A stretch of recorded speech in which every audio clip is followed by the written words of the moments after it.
যদি আমি আবার বলি, যদি কেউ মনে করে যে এই টাকাটা গোনার এত সময় নাই, ভাই এই সময়টা তুমি তোমার কাছে থাকো।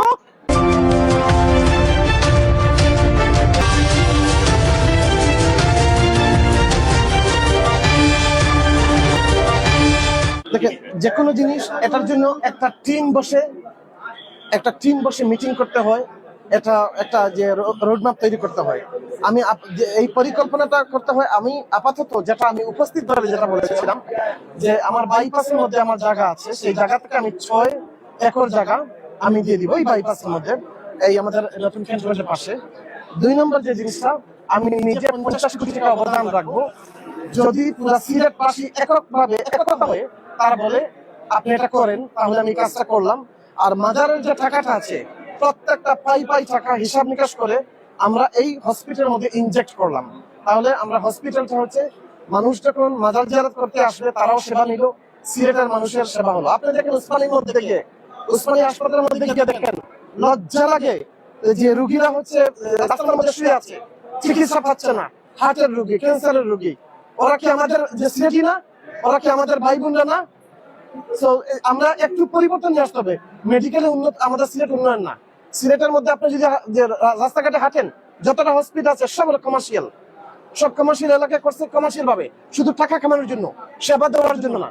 তো আমি চাচ্ছি একটা হসপিটালের সেবা দেওয়ার জন্য, সেখানে আমি আমার জায়গা, আমার জমির দাম তো যে মিনিমাম হলে প্রায় 25-30 কোটি টাকা জমির দাম হবে, আরো 50 কোটি টাকা যদি আমি এখানে ইনভেস্ট করি, অলমোস্ট 100 কোটি টাকার মতন হয়ে যাবে।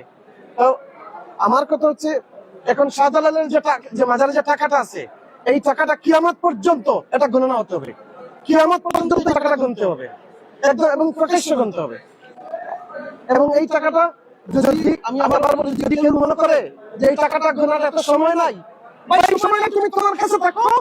এখানে মানুষ আছে, এরা হলো এখানে গোনার পরে এই টাকা তাদের যে শ্রমের টাকা দেওয়া হবে, ঠিক আছে? যারা গুনবে, গোনার পরে এই টাকা থেকে যে মানুষগুলো কষ্ট করলো 2 ঘন্টা 4 ঘন্টা একদিন নিয়ে, তাদেরকে এই টাকা থেকে তাদের শ্রমের টাকা দেওয়া হবে, যাকে বলা সম্মানী দেওয়া হবে।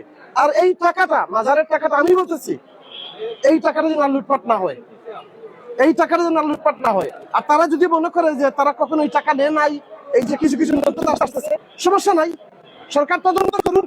তারা যদি নির্দোষ হয় তাহলে তো নির্দোষ, আর নির্দোষ যদি না হয় তাহলে তারা ক্রিমিনাল। শাহজালালের যে জায়গার টাকা, এই টাকার শাহজালাল কার?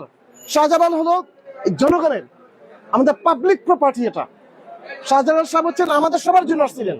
এই মাজারে যে টাকা আসবে এটা পাবলিকের টাকা। এটা 300 বছর থেকে ওরা ডাকাতি করতেছে, 700 বছর থেকে ওরা ডাকাতি করতেছে, চুরি করতেছে, ওরা বাচ্চা পয়দা করতেছে, একটা একটা করে পয়দা করতে করতে 300টা পরিবার নাকি করছে। এখন 300টা পরিবার এই মাফিয়াদের মতো লুটপাট করতেছে। ওদের পিছনে আপনি দেখেন রাজনৈতিক মাফিয়া আছে। কার কাছে?